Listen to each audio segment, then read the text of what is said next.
The Dave Hooker Show. A presentation of Off the Hook Sports. Objective insight, expertise, top guests. Available on YouTube, Apple, Spotify, and the Off the Hook Sports app. Download now for free. Also available on offthehooksports.com. I compute and obey. Now to Dave Hooker. Ready.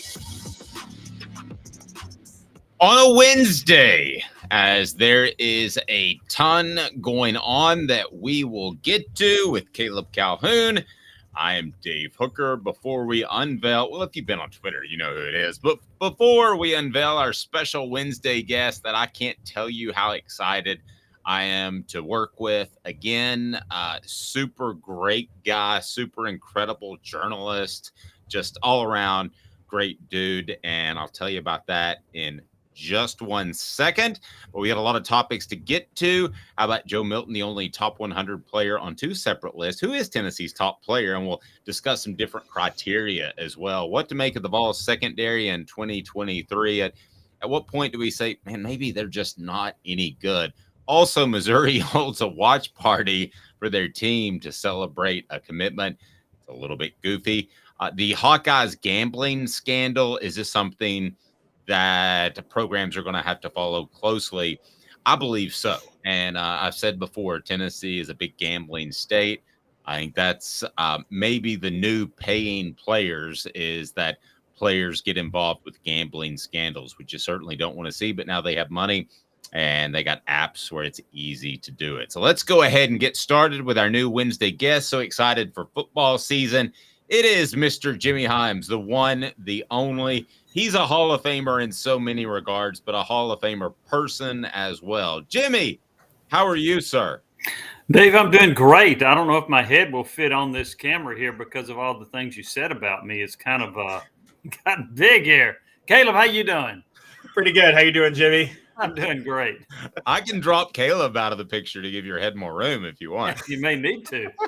All right. If you're on YouTube or wherever you may be sure and hit that subscribe and like button so we can open it up to more people each and every day and each and every week.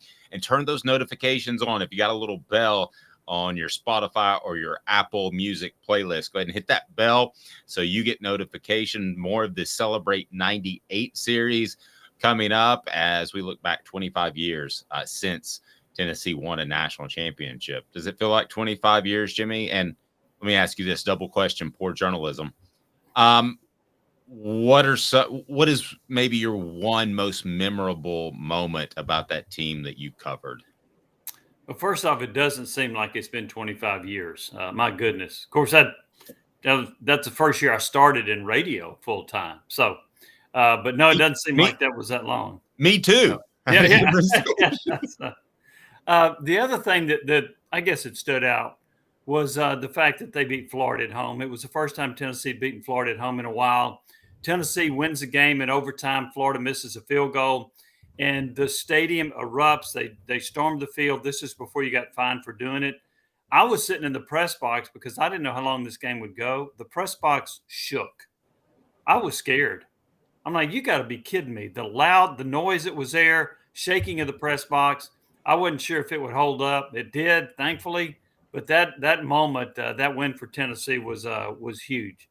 Wow, pretty good stuff. All right, let's go ahead and get to it with Jimmy Hyams and Caleb Calhoun. I'm Dave Hooker. Let's start it off with today's tough question, and it has to do with one quarterback, Joe Milton. Here we go. Today's tough question brought to you by Zen Sports. Today's tough question. Take a side. Take a stand. The Dave Hooker Show, a presentation of offthehooksports.com. Joe Milton, the only top 100 player on two separate lists, ESPN and 247 Sports. So today's tough question is, who is Tennessee's top player? And I understand there's a lot of different criteria, so we want to get into that, but let's go broad view. at first. Zen Sports is the new sports book in Tennessee, revolutionizing the way you earn sports betting rewards. That means no more deposit bonuses that can turn into deposit nightmares. On Zen Sports, what you see is what you get. And with their cash rewards program, you get a lot of cash. For a welcome bonus, earn an unlimited 5% cash back for your betting volume for your first 15 days when you sign up with the promo code HOOKED. That's right, HOOKED. HOOKED, unlimited 5% cash back. Keep betting and keep earning with up to 3% cash back on your betting volume every month after that. And refer friends to earn a percentage of their betting volume as cash rewards too. Zen Sports bringing the cash back to Tennessee. So if you bet big on sports, you want to be betting on Zen Sports. Zen Sports betting just got better. Jimmy, let me start with you. And again, broad view, we're going to discuss different criteria. But if somebody just walks up onto the street and asks you, hey, you're Jimmy Hyams, who is Tennessee's top player this year, what would you say? I would probably go with Joe Milton. And if at the end of the season we're saying he's their best player, that's a really good sign for Tennessee because you've got to have your quarterback play at a high level. If I were to look at a couple of other players that I think would fit into that category, I'm going to go with the guy on defense. I thought Aaron Beasley in the Orange Bowl against Clemson was phenomenal. He ended up moving from middle linebacker to what I think is his most natural position, which is a weak side linebacker. He had 2 sacks. He had 4 tackles for loss. He had a dozen tackles. He was a dominant player in that game. I think he's their best defensive player. There's some others you might argue with, but I think he's headed for a big year, and he'll be playing the weak side. Here, and I'm going to give you a surprise a little bit on the offensive side. I like this guy a lot. Jalen Wright at running back. He was a guy that came to Tennessee as a speedster. He is bulked up. He is strong. He's become a physical running back. I thought he was Tennessee's best running back last year. I think he's more durable than Jabari Small. I think he's going to have a 1,000-yard season. So I like Jabari Small. There are several receivers you could point to, including Brew McCoy, who I would put high on that list to your question. But the other two that I would look at strongly would be Wright and Beasley, with Milton at the top of that list. All right, Caleb. So if somebody walks up to you on the street and says, you're Caleb Calhoun, who is Tennessee's top player, what would be your answer? It's Brew McCoy, guys. It's Brew Think McCoy. so? When you talk about that is the most when we talk about NFL talent, I don't think there's anybody on this roster that I have more faith in the NFL than Brew McCoy this year. To be a star in the NFL. I mean, I think Brew McCoy could actually, among Tennessee wide receivers, and this includes like going back to Stanley Morgan, could have the most successful NFL career of any receiver to ever come out of Tennessee, wide receiver U.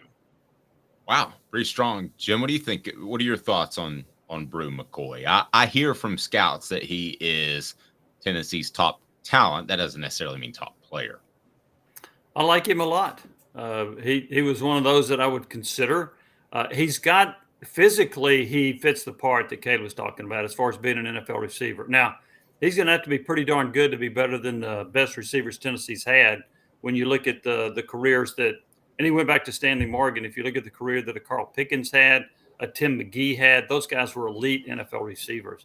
So if he can do that, the one thing about McCoy that I wonder a little bit about, I don't think he has elite speed. So now that I don't know if that's going to set him back in the NFL. I do think he's going to be really good in the NFL. Here's the thing about the NFL, and I'll throw this out. We talked about Joe Milton earlier. If Anthony Richardson is the number 4 pick in the NFL draft, could Joe Milton also be the number 4 pick in the NFL draft? I mean, he physically, they're similar. Arm strength, I would go Milton. Now, the big difference, though, is Richardson's a much better runner than Milton.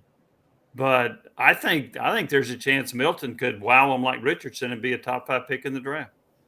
Let's get on the message board. If you have any thoughts as to Tennessee's top player, go ahead and throw those out there, and we'll throw those at Jimmy and Caleb. I'm Dave Hooker. Jim, you mentioned Jalen Wright.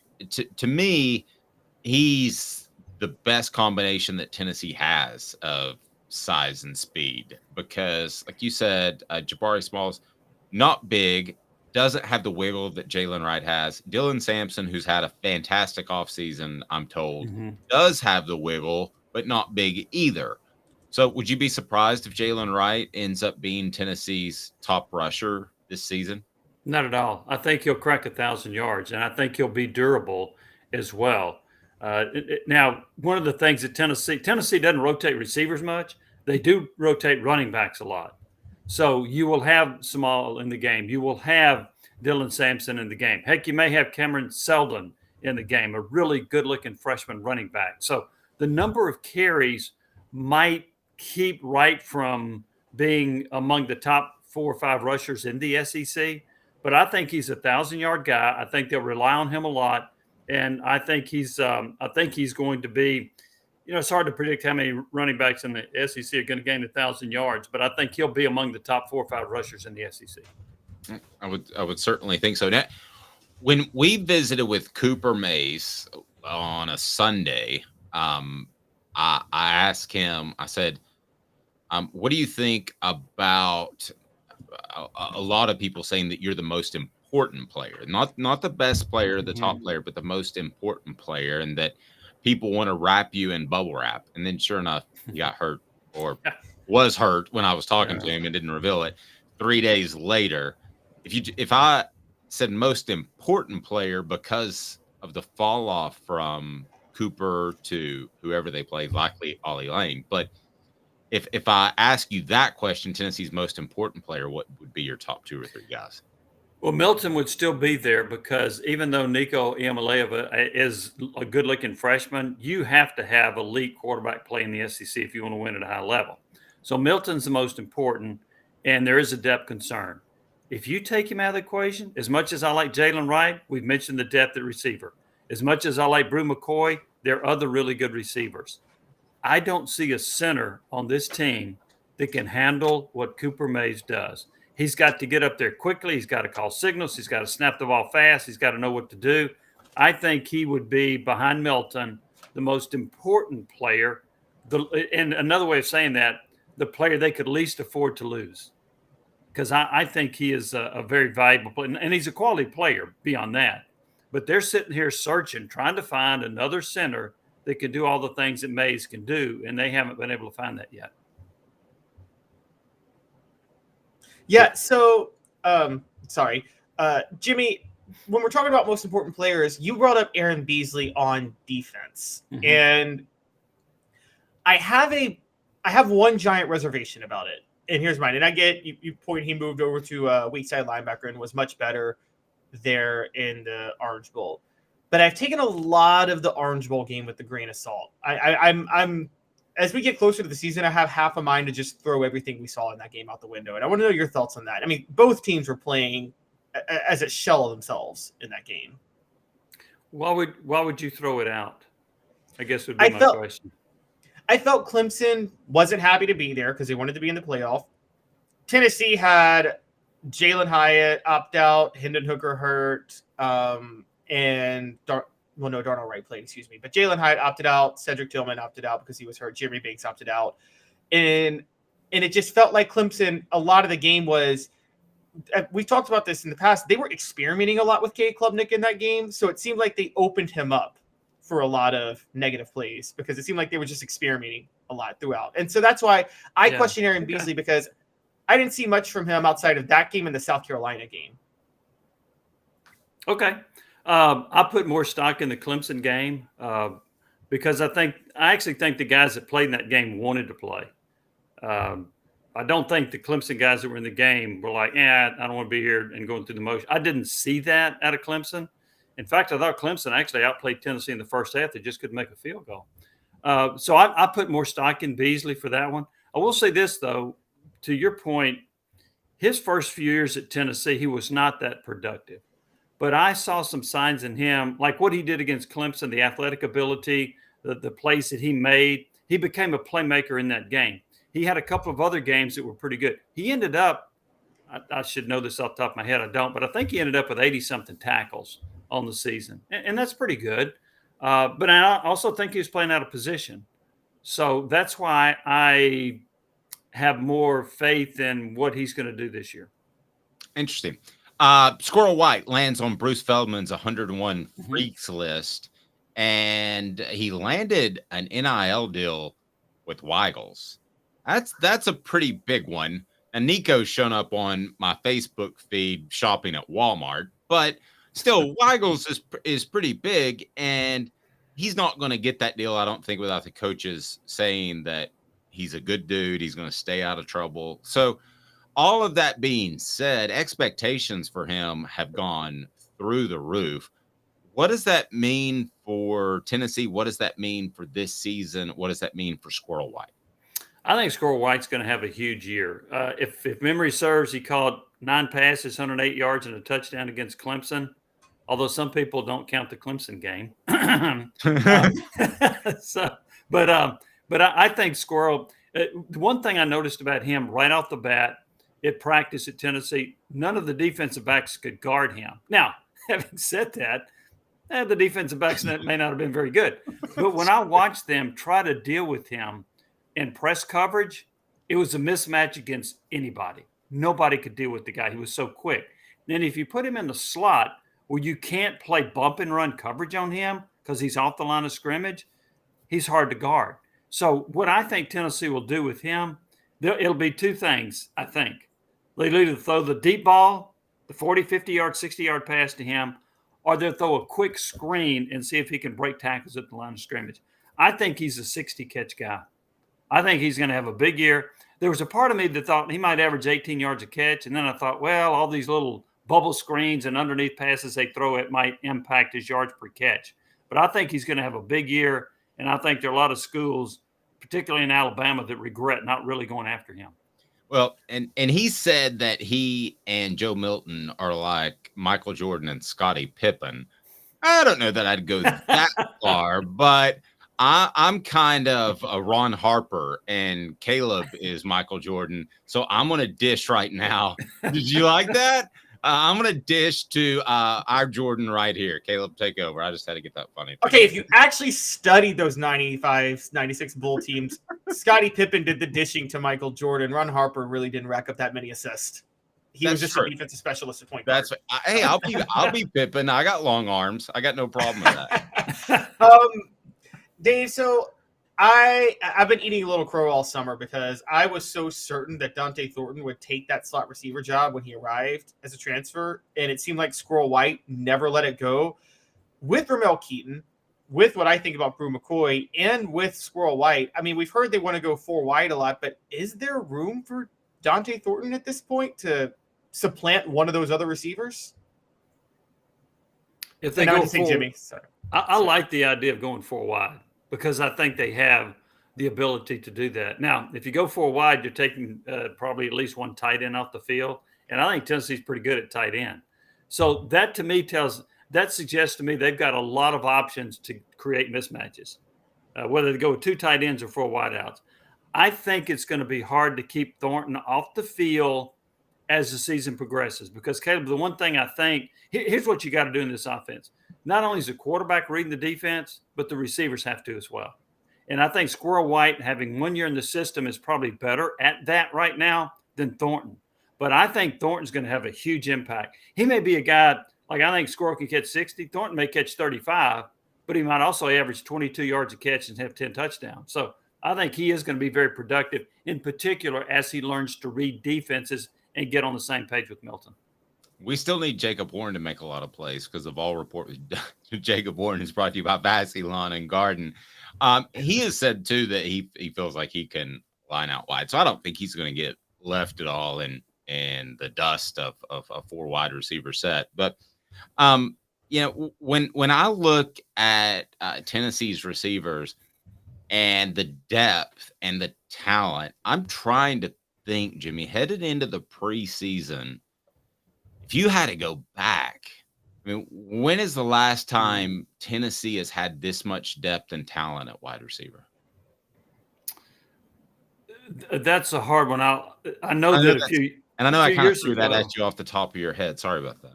Well, a few years ago, they had some great ones. I think I'm right about this. I think they had Justin Hunter, Derrick Rogers, and Cordell Patterson. Cordell and Derrick was kicked 2012. Off He'd been kicked off the team already. I was trying Derrick to remember that. Hunter was around. That's a pretty good combination right there. If you go back to the Manning years, I don't know that they were any more talented.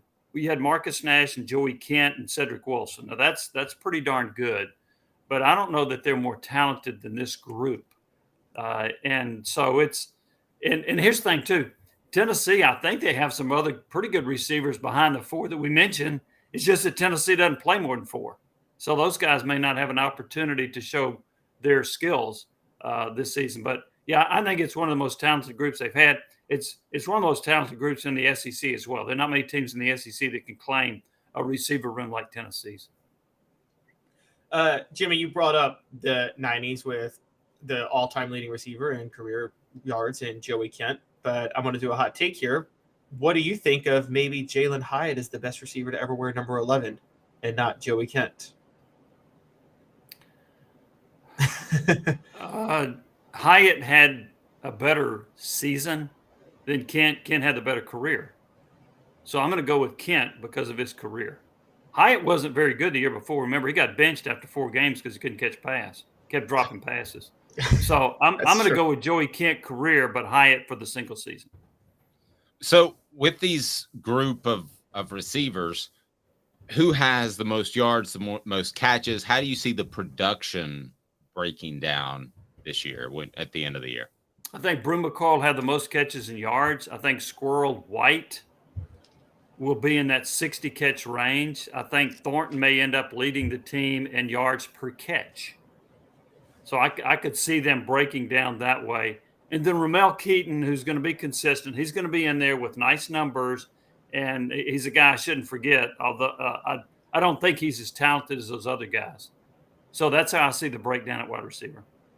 Interesting. And Jacob Warren with 1,000 yards and 20 touchdowns, right? For his career, yes. Yeah, that's exactly right. That's still pretty impressive for a career, honestly. It is, yeah. As a tight end, we're rooting for him at Off the Hook Sports for sure. Jimmy, let's change gears a little bit. Tennessee's secondary, and at some point, I think we have to ask ourselves: the guys they had just not good. Not the fact that they were inexperienced or learning a new system. And I don't want to throw out names and besmirch anyone, but at what point do we say that some of the players that Tennessee's thrown out there in the secondary just are not good football players?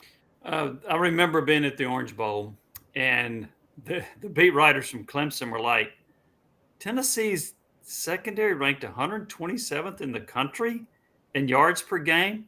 Yeah. They ranked 127th? Yes.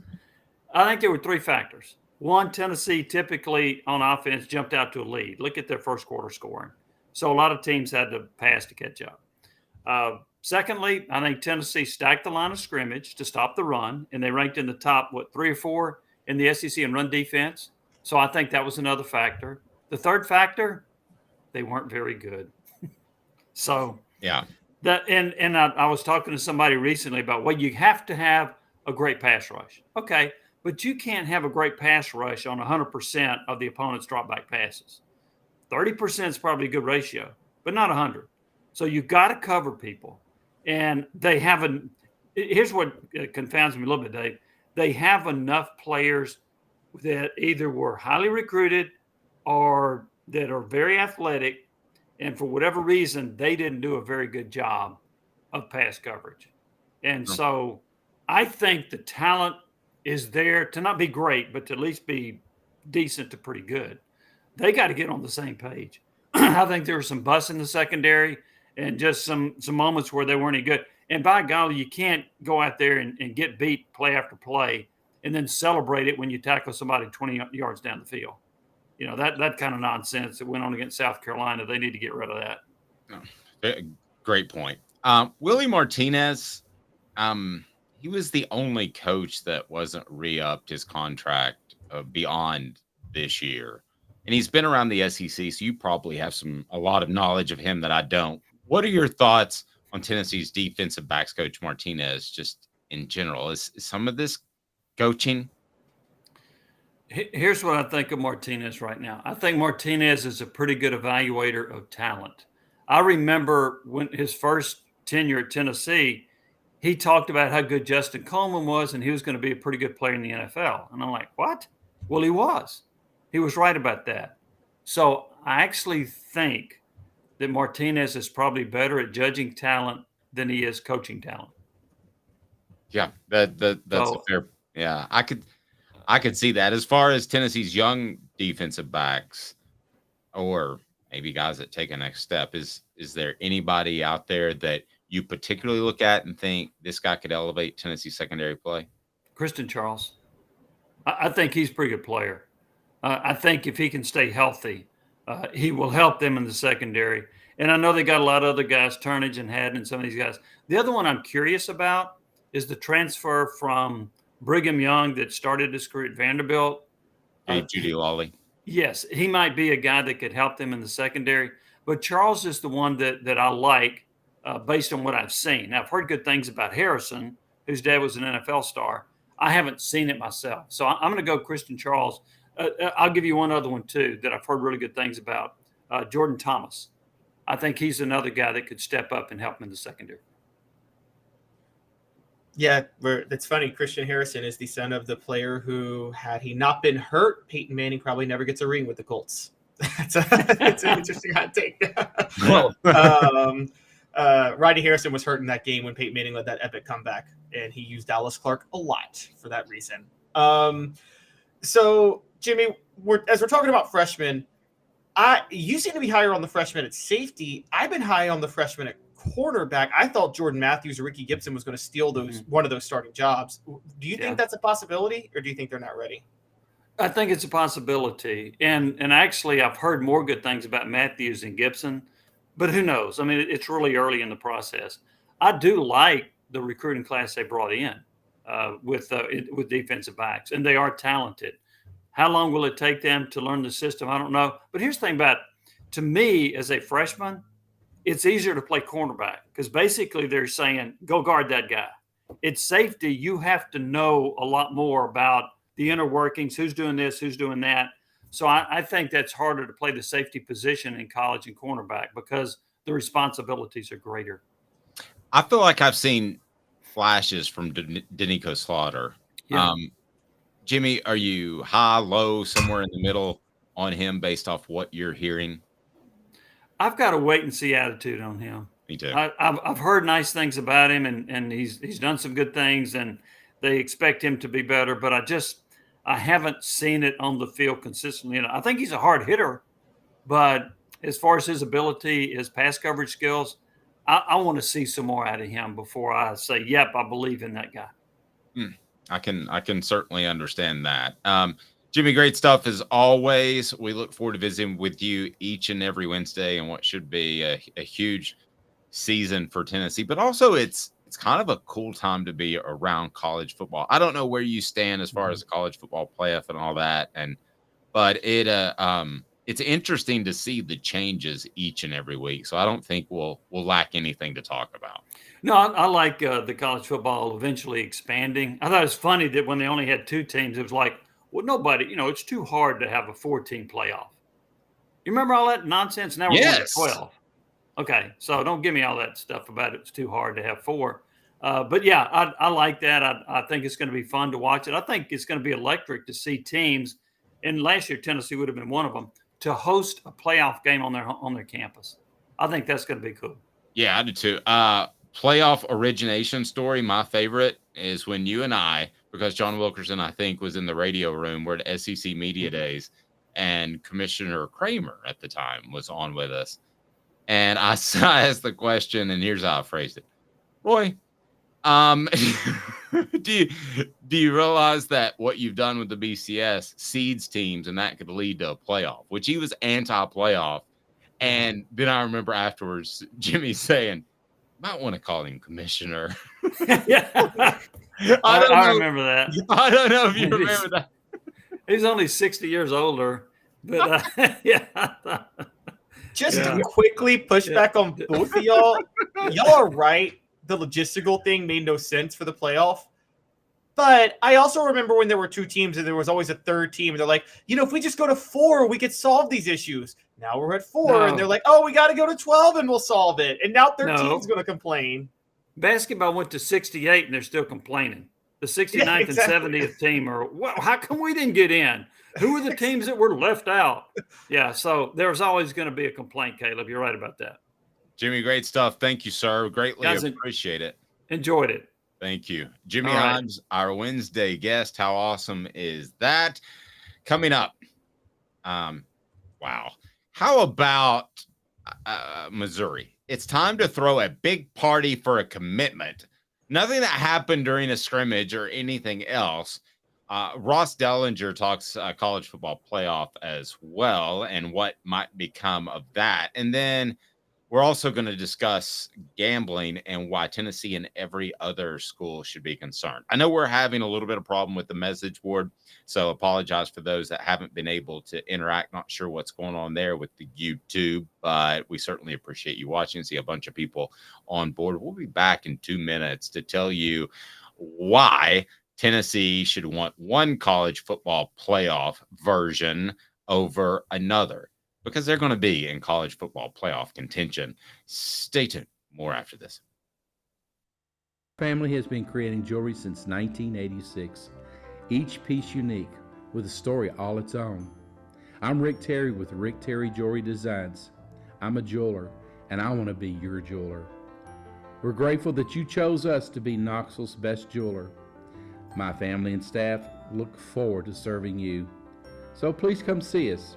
Kingston Pike and Campbell Station Road in the heart of Farragut, and downtown on Gay Street, right next to the Tennessee Theater. Hi, Mike Davis here with City Heating and Air, reminding you to always dare to compare. Our team provides quality local heating and air service, installation, and maintenance across East Tennessee. We use only the best equipment like American Standard heating and air conditioning for your residential, new construction, or commercial needs. Honesty, dependability, and customer satisfaction have been the cornerstones of our business since 1961. City Heat and Air. Dare to compare. With all that sun, sand, and salt water, the beach is a very relaxing place. Unless you wear contacts. Ow! Open your eyes to the best the beach has to offer with LASIK vision correction from Campbell Cunningham Laser Center. Ah. Do you want to own the more that owns every job? Then get to Vassy Lawn and Garden in Cleveland and get you a Toro. I'm David Vassy, here to talk to you about Toro. With a Toro Zero Turn, you'll get more out of every minute and you'll reach the finish line faster. At Vassy's, we like to say, no matter if you're mowing 3 acres a week or 11 lawns a day, homeowners and business owners alike find confidence in equipment they can trust from top to bottom. Vassy Lawn and Garden, Highway 60 North in Cleveland. Man alive, it's worth the drive. These mountains hold and defend a spirit far better than moonshine. A drink that holds flavor that becomes necessity. A hard cider made and relished by folk who are as hearty as they are legend. A refreshment that can only be found in one place. With a taste that makes you say, give me 3 bottles of the good stuff. Tennessee Cider Company, where necessity can be found. You're listening to The Dave Hooker Show, a presentation of OffTheHookSports.com. The internet is full of pictures of each and every one of you. Available on YouTube, Apple, Spotify, and the Off the Hook Sports app. Download now for free. Is there nothing you people can't do? Also available on OffTheHookSports.com. Welcome back with Caleb Calhoun. I am Dave Hooker, to use my friend Bill King's term, wordsmithing with you as we will talk Missouri's bizarro celebration for a commitment. Used to be you couldn't even talk about these dudes, which is so weird. You could only answer the question, are you recruiting player X? And you would say yes or no. You couldn't say he's a really good player. You couldn't say anything about him. And now you can hold watch parties, which is a little bit embarrassing, in my opinion, to steal Caleb Calhoun's phrase at our 3:45 a.m. production meeting. Also, an investigation continues into Iowa's program. And I'll tell you what, gambling could very well be an issue for several SEC teams. I think we all know that in the South, the passion can lead to throwing out some cash. And I think we know that Tennessee is a pretty big gambling state as well. So the players need to stay away from that. And I think we're going to see, Caleb, probably 4 or 5 years that it takes for society to adjust to the looser gambling laws. Probably the same way as marijuana. I think you're going to see society adjust, realize what you can and can't do. But right now, it seems like it's kind of okay for some, kind of okay for others, and we'll get into that more. For instance, the NFL, you can bet on other sports. I don't think college football is going to go that direction, but who knows? Let's get to college football playoff talk. They're meeting August the 30th. They'll consider 2 new playoff proposals in a 12-team model. What 2 are they looking at, Caleb? And then we'll discuss what might be best for an SEC team, a la the University of Tennessee as well. But what are they looking at? What's the difference? Because the Pac-12's kind of messed everything up, or the lack thereof. Yes, because the Pac-12 has collapsed. It used to be the top 6 conference champions and then the top 6 wild card. And that way, all Power 5 champions could go, plus one of the top group of 5 teams, and then just the top 6 teams after that. Obviously, you can't consider the Pac-12 a Power 5 conference anymore. It's barely a conference. So Forget Power 5. It's barely even a conference. Yeah, exactly. So you can't have a Pac-4 champion going. So now right now, and I think it's going to be less in 2 years, but right now there's a Power 4. So it makes sense to have the top. So they're floating 2 proposals. One is the top 5 conference champions. So just eliminate the Pac-12. So you have a Power 4 and then one group of 5, 6, whatever. And then 7 wild cards. The other floated option is just top 12, period, end of story. I understand. I really do understand that the integrity of the sport would suggest you should just do top 12, because if you're really that good of a conference champion, you're going to be top 5 anyway, or one of the top 12 teams anyway. But I would also say, I think the conference champion and automatic bids at least adds some theater to the regular season. And I think that's something college football doesn't want to lose. I mean, the NFL still lets 8 and 8 teams that win their division get automatic playoff berths. No, and I'm curious what you think would be best for the SEC, because the SEC, it's not going to be a matter of arguing for 2 teams. It's going to be a matter of arguing for 3 teams, and maybe even in some cases 4 teams. So I believe that you should have a formula like the old BCS formula, and that it shouldn't matter if you're a conference champion or not. I've always been of that ilk, and I think those sort of things will sort themselves out. And I realize that could deflate the conference championship thing, but that's how I would do it. So what best benefits the SEC? It best benefits I'm splitting the baby here, but here's an interesting take. It best benefits the SEC to do the top 12. We know that. However, like a BCS formula type of thing? Yes, exactly. However, for individual SEC teams, it best benefits to do the other way, because if you're Tennessee, for instance, and you get into the playoff, say you're the 3rd team, you're getting in either way, top 5, 7, or just top 12. If it's top 12, you'll get in, but a 9-3 Florida might get in. Would you rather a 9-3 Florida get in, or a 11-1 conference champ Utah State get in? You'd rather the 11-1 conference champ Utah State get in. That makes your path a little bit easier to the national championship. Yeah, I would prefer. I mean, wouldn't you? As opposed to the conference champion getting in, wouldn't that make for better games if a 9-3 SEC team gets in over, let's say, a 10-2 conference champion from, let's say, the Mountain West becomes a Power 5 conference, which it could. I would rather see the 3rd best team in the SEC, or maybe even the 4th best team in the SEC in some years, than a very good team in the Mountain West. I would, but if I'm a fan of that SEC team, I'd rather play the Mountain West team in the playoff than the SEC, the other SEC team. And so that's where this goes. So it depends. would you rather have more opportunities to reach the playoff or have a slightly easier road once you get in the playoff? That's the question for the SEC. And I'm going to split the baby too a little bit because I like the SEC championship game, and I don't want it to turn into the NCAA basketball tournament, which is really all that college basketball has going for it, right?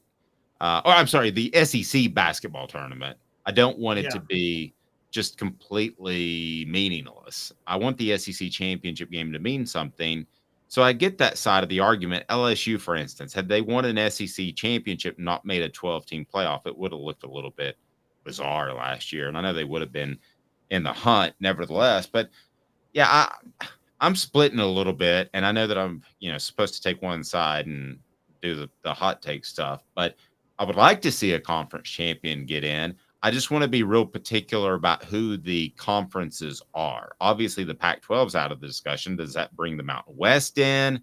Or eventually we're going to say an automatic berth for Conference USA? I mean, that's what I'm afraid will happen at some point. They're going to start to pull others in for conference champions to be automatic berths. So if I had to pick, if you're asking Dave Hooker to pick today, I would say that I want a formula that picks out the top 12. But I hope that doesn't mean the SEC championship game becomes the SEC basketball tournament. The only thing... By the way, Travis, splitting the baby, do you want to explain that phrase? I think I heard it just a couple weeks ago, started using it. It's a biblical story. There were two women who both fought over the parental rights of a baby, and King Solomon, to test who was the real mother, said, cut the baby in half and we'll see. So then nobody wins anything. Well, no, he said, cut the baby in half and that's the compromise. You guys each get half the baby. Well, one woman's like, yeah, I'll do it. And then the other woman is like, well, no, just you can have the baby. I just don't want my baby dead. And King Solomon's like, well, that's obviously the mother because she didn't want her baby dead. Now, who the heck wanted the baby cut in half? Like that's the hilarity of that story. Like, did somebody... So it basically is saying for our context that we're a little bit split on the argument. So, yes. Caleb, are you split? You said you're a little split on the argument. Would you rather... Go ahead. For the integrity of the playoff, I think that at the top 12 makes the most sense. It's silly to do this automatic bid thing anymore. But I do think you're going to have issues where, Kirby Smart brought this up. What if two SEC teams are 12 and if you just do a top 12, what if two SEC teams are 12-0 playing for the SEC title? If you're both 12-0, you're probably going to be in the top 4 of the college football playoff, meaning you're going to get a first round bye. Why would either team even try? Why would you risk injury at that point? And so I think that there's kind of an issue here with, I'm warning you guys. I am telling you, Dave, I know you're debating me on this. You are devaluing everything we hold dear about college football with this 12-team playoff the way it's going, because the SEC championship is getting rendered borderline irrelevant. Top 2 matchups in the regular season don't matter anymore because both teams are going to the playoff. So who cares? And now with the top 12, they both might get first round byes even. So I'm just warning you guys, this is not... It's borderline the college basketball regular season at this point. What if you lose could you put a slight phrase in there that if you lose your conference championship game, you can't be in the college football playoff? You mean in the first round? You mean in the first round bye thing?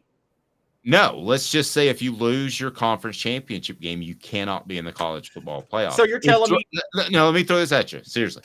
If Georgia had lost last year to LSU in the SEC championship game, they could not be in the college football playoff. What about that caveat? We've never flipped it. But then, so you're saying Tennessee could go then, which they would have last year? And so Georgia would be punished for actually having gone to play for the SEC title? You do that, Dave, no one's going to try to play for the SEC title. They're going to try to back out of having to play that game. Yeah, maybe I should think on that a little longer. Like, all right, I'm going to tell you guys, if you want the 12-team playoff and you want to make it work, it's not working in this scenario. The way it's going, it's not going to work. You should have 8 16-team conferences. That's your all of college football. 8 16-team conferences.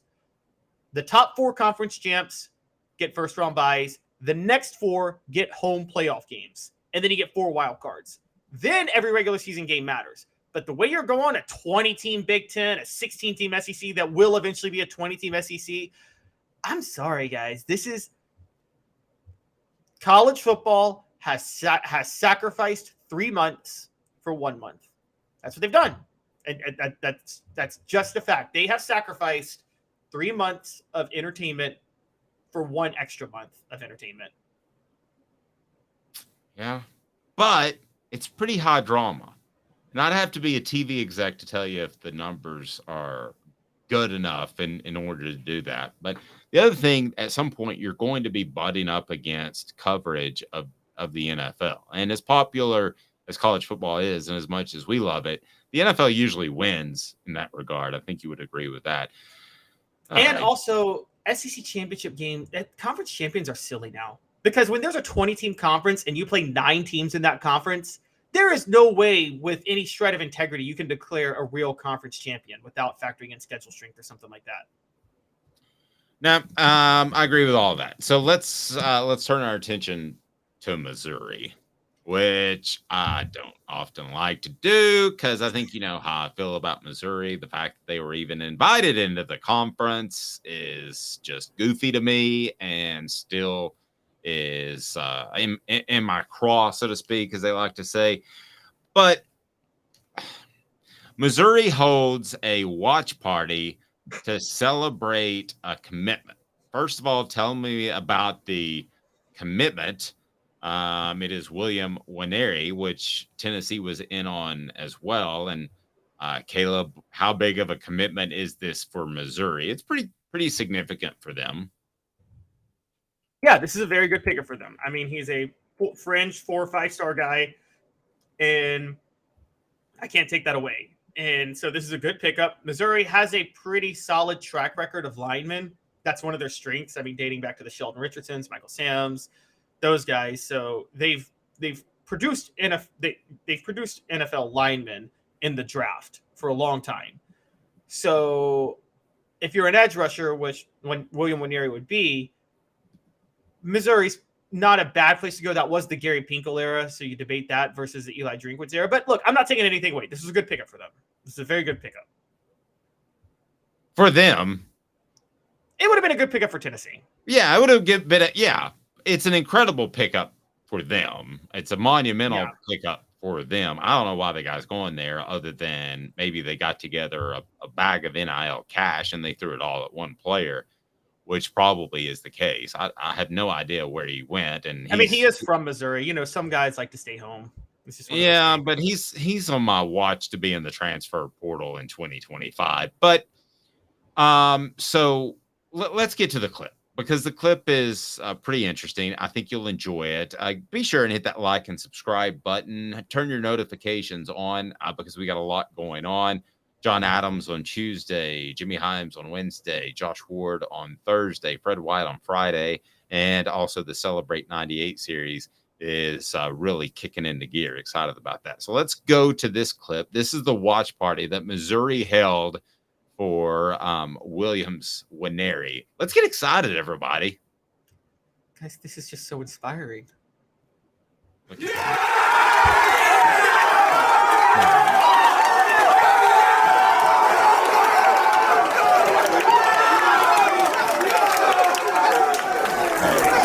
So fired up.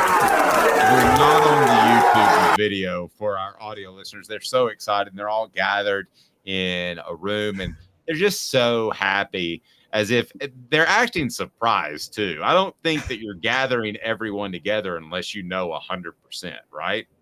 I mean, you're not doing that for.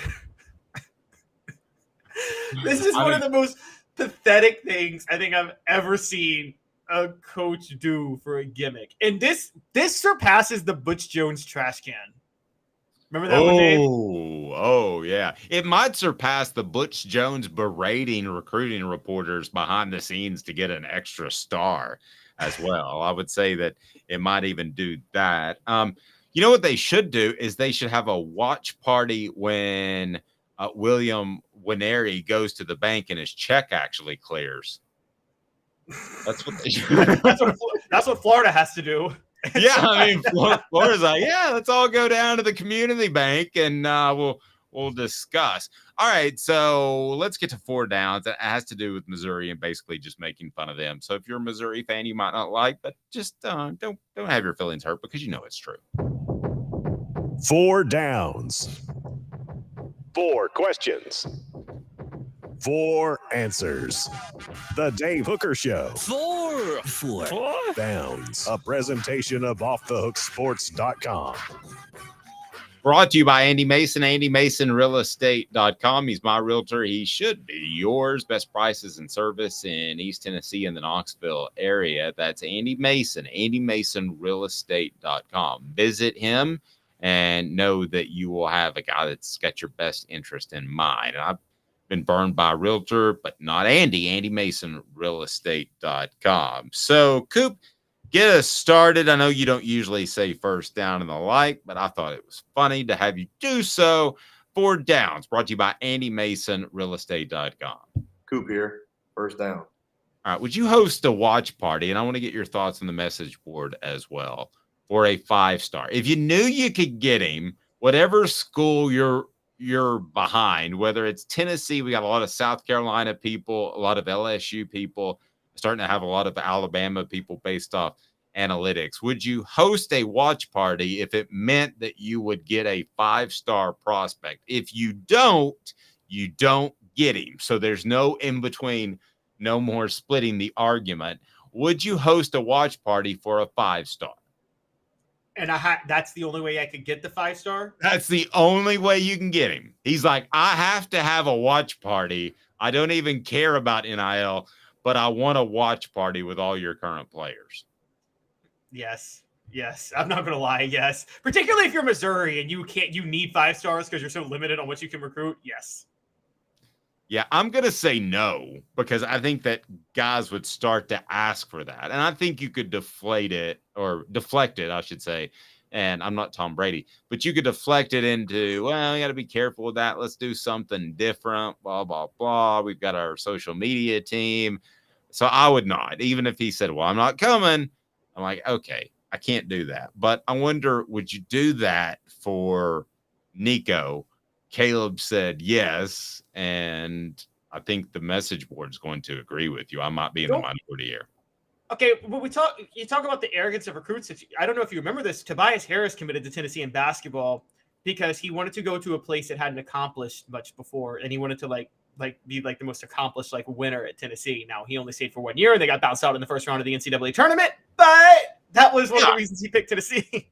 Well, good job continuing Tennessee's tradition of not accomplishing much in March in college basketball. I mean, is that a basketball maxim? He shall not do well in March because that's kind of been Tennessee. Or just once there's a tournament. The minute there's a tournament, the minute it's a win or go home situation, whether it be the SEC tournament or the NCAA tournament or one of those preseason tournaments that you do in the preseason NIT or whatever. Okay, this kind of ties into what I was talking about. Second down, Coop. Cooper Mays here. Second down. Does this overall hurt or help Missouri? They get a 5-star guy, but they're made fun of on a national scale. I'm going to go ahead and tell you, I think it hurts more in recruiting. I think that other coaches will say, we don't have to throw parties for 5 stars because we're blank.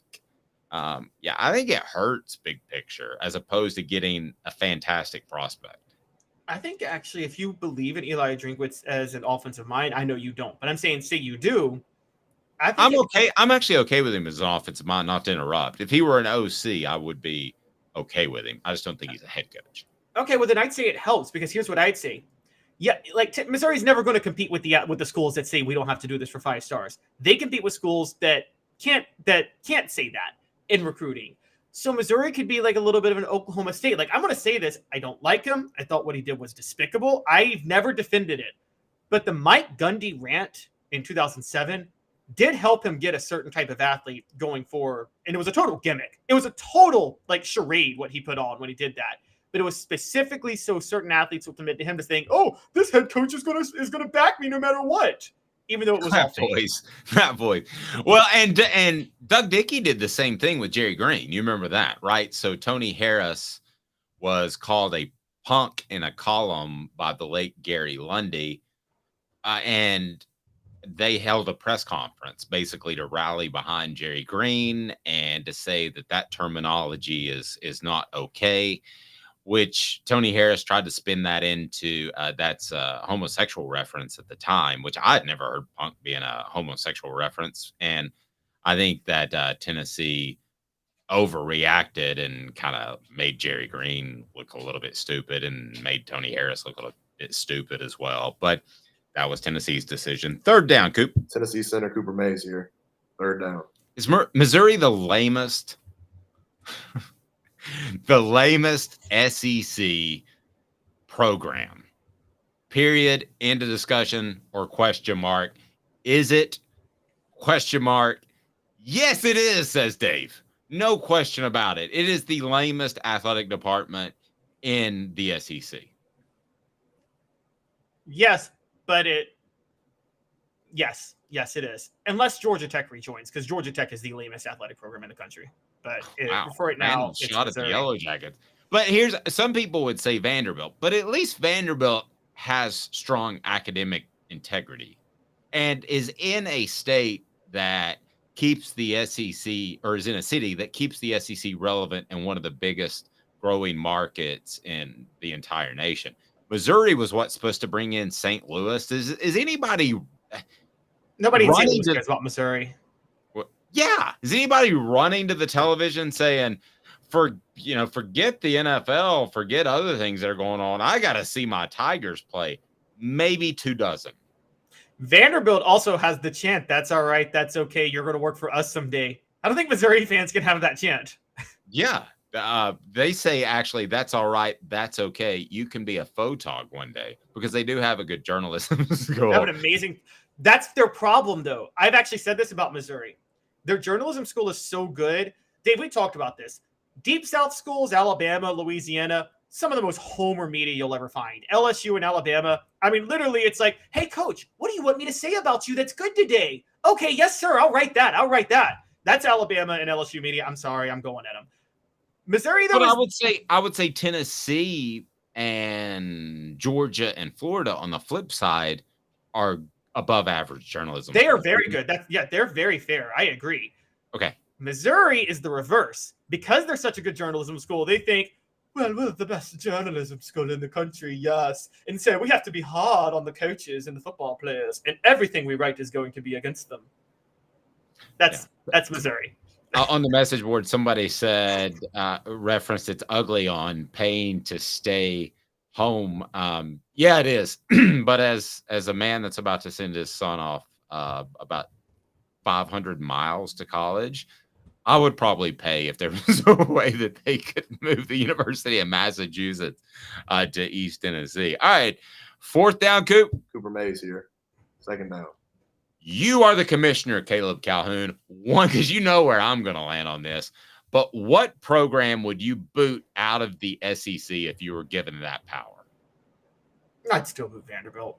I would still boot Vanderbilt out. I'm sorry, because I don't care about academics. This is a sports conference. Can we stop pretending academics means anything? Like my guy 3-year letterman on Twitter says, an hour in the weight room matters more than 10 in the classroom. Okay, so I'm kicking Vanderbilt out. Missouri still brings some value in football. And it's not like Tennessee has to. It's not like the SEC needs Vanderbilt to be in the Nashville market. They don't. There's Tennessee, there's Kentucky, there's Alabama that are all right around Nashville. So I'm kicking out Vanderbilt. It's Missouri for Dave, and you knew that it would be. I can't stay in that program. It's funny how every summer Missouri manages, and Eli Drinkwitz manages to make a fool out of himself. Last year, it was taking shots at Tennessee. And I don't care if you take shots at anybody. As a matter of fact, I like it. But it was just so forced in that Jim Rome interview. And now we're in another summer, and Eli Drinkwitz is holding a watch party. How far down does it go? If they get a middle-of-the-road 3-star, maybe you throw a watch party for them. I don't know. It wouldn't surprise me. I mean, Butch Jones is all but about to be the head of PR for that program. because this is, I mean, why you very well should be concerned about gambling, no matter what SEC team you root for, but Tennessee as well. Back in about 90 seconds with Caleb Calhoun. I'm Dave Hooker, Off the Hook.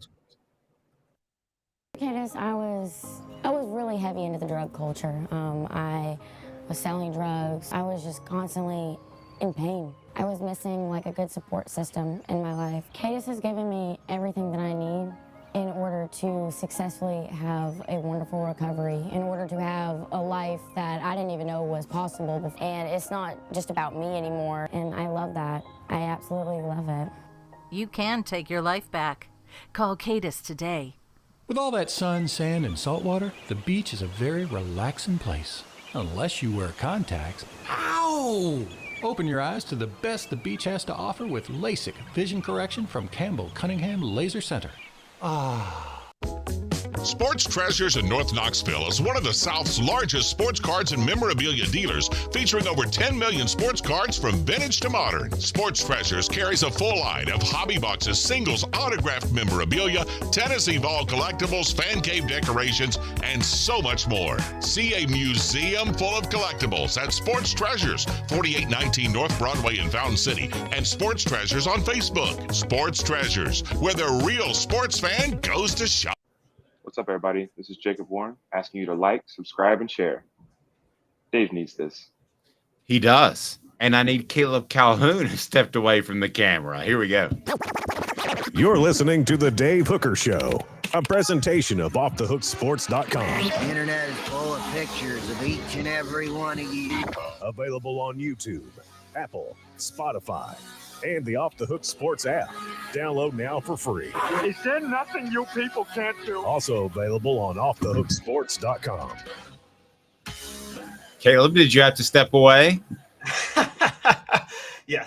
I'm assuming that was a restroom break. I still remember a nationally syndicated show. I can't remember the guy's name, but he did middays. I think it was One-on-One Sports. And I don't remember if they're even still in business. But I remember he got locked. Somehow the lock messed up in the restroom, and he got locked in the restroom. So he was just gone for like a good 8 minutes, and they didn't know what to do. And it was bizarre. It was pretty bizarre. I was glad I listened to that. We can never retrieve that. And nowadays we're spoiled. We can retrieve anything on the World Wide Web, but I would give anything to have that 8 minutes of a producer explain why the host is locked into the restroom. Well, at least you didn't see me pull a Paul Pierce and get carted off in a wheelchair. And that's true. Or get really stoned with strippers. Wait, what? Oh, Paul Pierce does get stoned with strippers. That's true. Are we sure he was stoned? I mean, I would guess if you're in that environment, I would think. Balls Time says remove Vanderbilt and Mizzou and add Notre Dame and Clemson. Yeah, that's what I'm talking about. Don't add Notre Dame. Notre Dame is getting more and more irrelevant as a program by the year. In 30 years, nobody's going to care about Notre Dame because once millennials and Gen Z are 30 years, good Lord, Caleb. Once millennials and Gen Z are the majority of college football, nobody's going to remember Notre Dame ever mattering. Yeah. They're the future Vanderbilt. They're the future Vanderbilt. Well, I think that too, but 30 years, that's a long time. I mean, they still have an awful lot of pull. Lou Holtz left that program because he couldn't get Randy Moss in school, among other players. So I agree with what you're saying, but I don't know if I'm going to be around in 30 years. I kind of hope not. Rocky Top Tom says, really stoned strippers sound like an awesome time. I guess you have to pay extra. Do you have to pay them extra to be really stoned?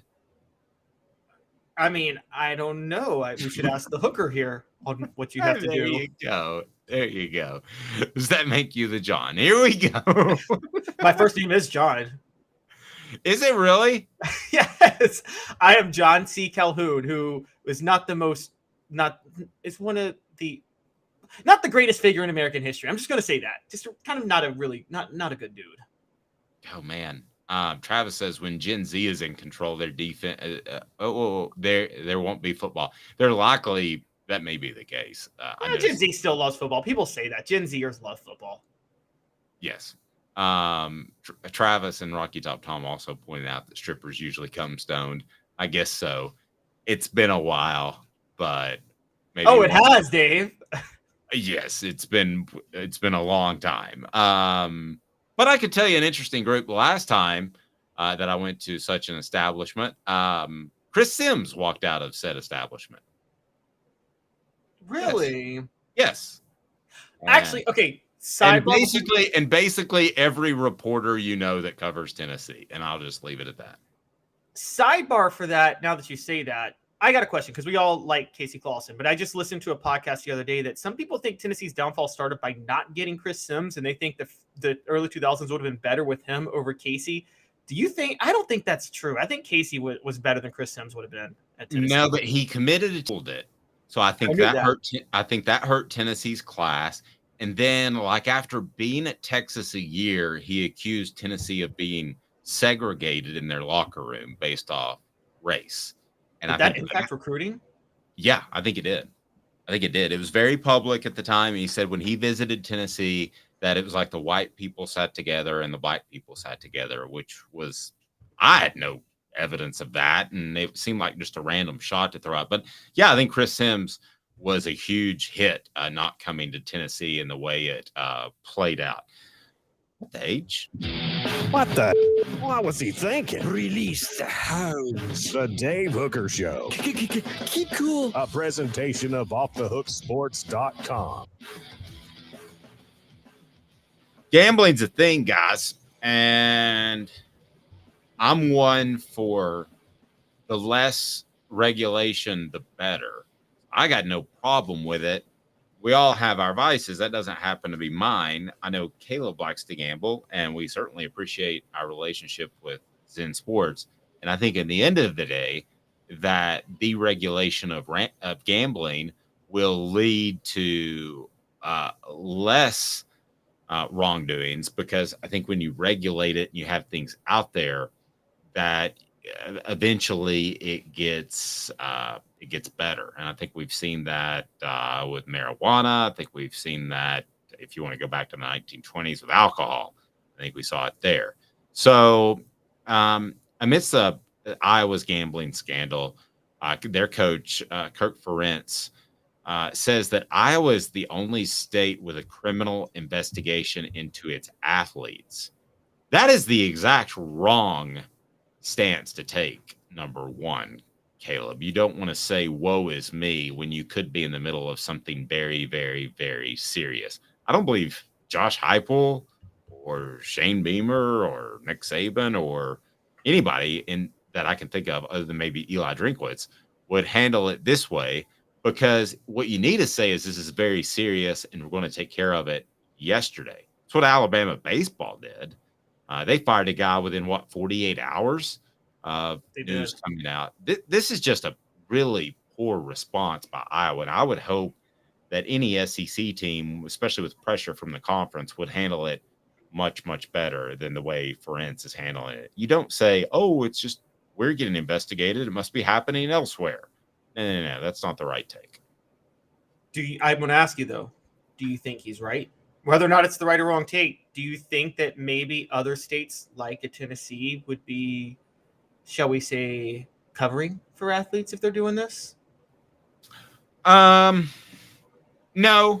because I think that, I watched this, the recent show. I binge watched it, watched the whole thing. Painkillers with Matthew Broderick, and it's about the Oxycontin epidemic. And there was basically one person that worked at a DA's office that was uber motivated by, in this case, crack cocaine in her past. And she didn't want to see that happen again with our society. So whether you're motivated by that or making your career, I think if somebody the right person came across gambling was an issue with an SEC football team, I think they would absolutely jump all over it and dog it until they found something. So no, I don't think that Iowa is being unfairly persecuted, if that was your question. Oh, I don't think they're being unfairly persecuted either. I was just curious as why, if it's happening at Iowa, my guess, because it happened at Iowa and Iowa State.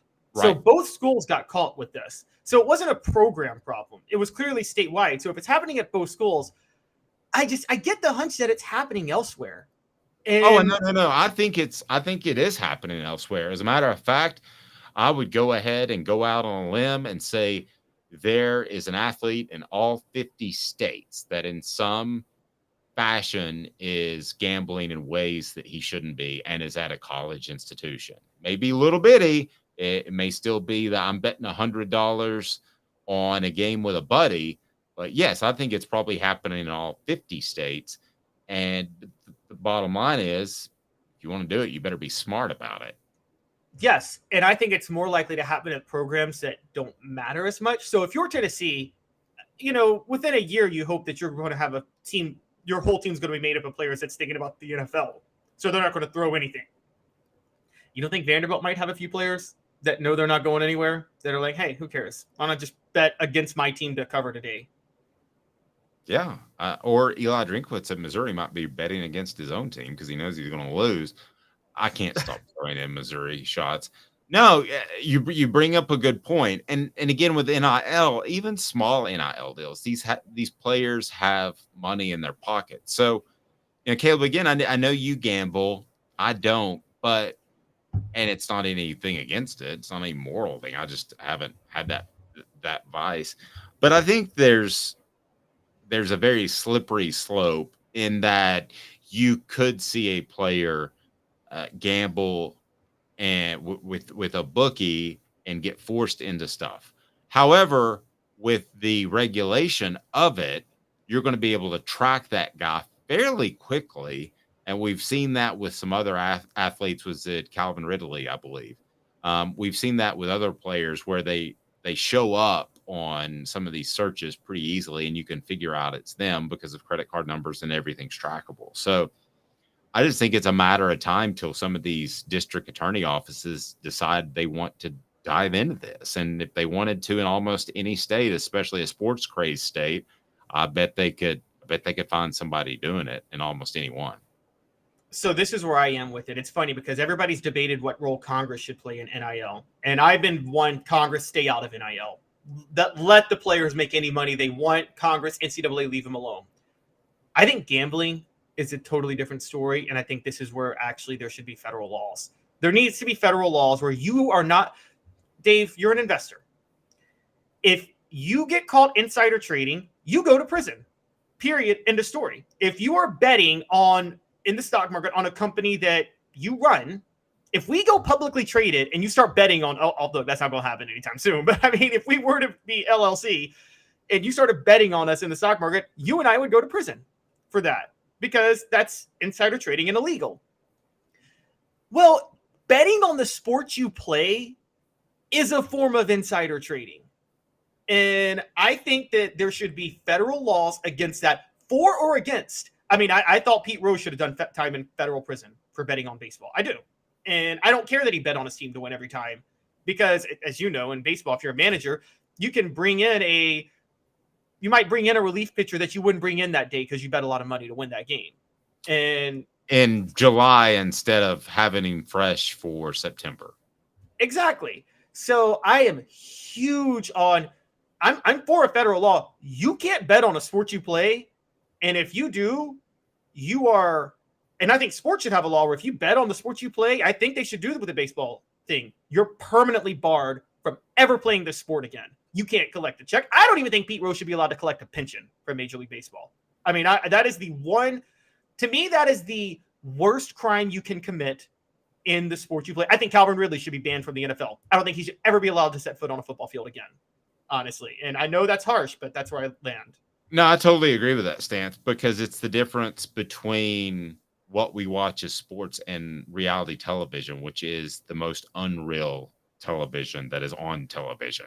Those reality shows are all set up. So if you were to somehow adjust sports and manipulate the outcome of those, that to me would be a major problem on your team or not. So Yeah, I completely agree with you. I will say this with the NFL. I think if it was a serious gambling problem in college, the way they would handle it, which I don't really like, but I think the way they would handle it is you would basically just be blackballed.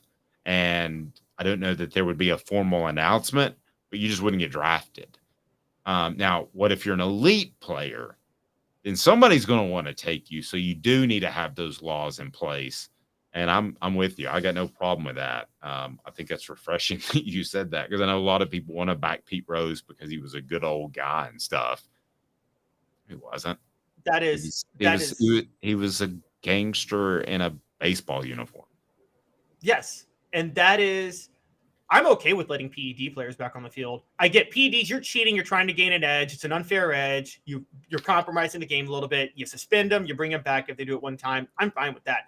Gambling, PEDs don't threaten the very credibility of the league the way gambling does. It just doesn't. And people who try to say that what McGuire or Bonds did is worse than what Pete Rose did, no, it's not. And I'm not saying McGuire or Bonds deserve to be in the Hall of Fame. I don't think they do either. But I'm saying Pete Rose crossed a line that you shouldn't cross. And if college football and NFL doesn't get this under control, and I say this as somebody who thinks sports should embrace gambling to a certain degree. I think if you're one of the smaller sports and you're trying to get big, if you're the WNBA, you should go all in on sports gambling. You should embrace and advertise it and try to make it, that'll make your league cool. But you can't let your players or your coaches or your administrators bet. That's my one rule. If you are affiliated with the league, you can't bet on the league. And there should be federal laws on that. Yep. And it would be bad for some programs in the short term, but it would be better I believe, for our society and gambling in the long term. Again, I'm anti-regulation in general. I'm not saying that heroin should be legal or anything like that, but I'm anti-regulation for the most part. And I think that the vast majority of people that smoke marijuana or gamble, that they do it as entertainment. And I don't think you see some of the extreme cases of abuse that you do with some other vices. But so based on that, I have no problem. Again, I don't want heroin available at the local convenience store. 7-Eleven special of the day. How about some smack? But I watched a whole Chris Rock stand-up recently, and he's like, just legalize crack, just so my friends' parents can have something to brag about. And so he's like, my son's got his own crack house down the road, and he's doing it big. But to be fair, I mean, look, you just talked about the Painkillers documentary you watch. I mean, how many people, how many pharmacists have, bragged, I'm a very successful pharmacist. And that really means that you were selling legal drugs that were as bad as heroin. No. And by the way, you need to watch that show. It's phenomenal. For Caleb Calhoun, Matthew Broderick puts the whipped cream and the cherry on top of his career in Painkillers, just randomly suggesting that and endorsing it, because I stayed up till 4 a.m. working on something and it was on in the background. So there you go. And Vols Time said, what would keep the player getting a family member to place a bet for them? Well, that very well could happen. But that can happen like with insider trading too. That's just that you're not going to fully prevent it. Yeah, exactly. We're not saying you're going to eradicate it, but you can at least scare a lot of people away from doing it, and you can put those that are abusing it in prison. So I'm called a libertarian. I don't even know what that means. I've always libertarian is the. I know what it means. I just always have said I wouldn't share my politics with people. That's just what I think in general. I've never in 25 years shared my politics with people. I'm not going to do that because I know you want to hear about sports. So maybe I went a little bit too far. But he says it's cool. Robert says it's cool. So I guess being a libertarian, if that's what I am, is cool, I guess. All right. Have a fantastic day, evening, night, morning, whenever you're listening. Remind you to click the like button, subscribe, and turn those notifications on. For Caleb Calhoun, I'm Dave Hooker. This has been a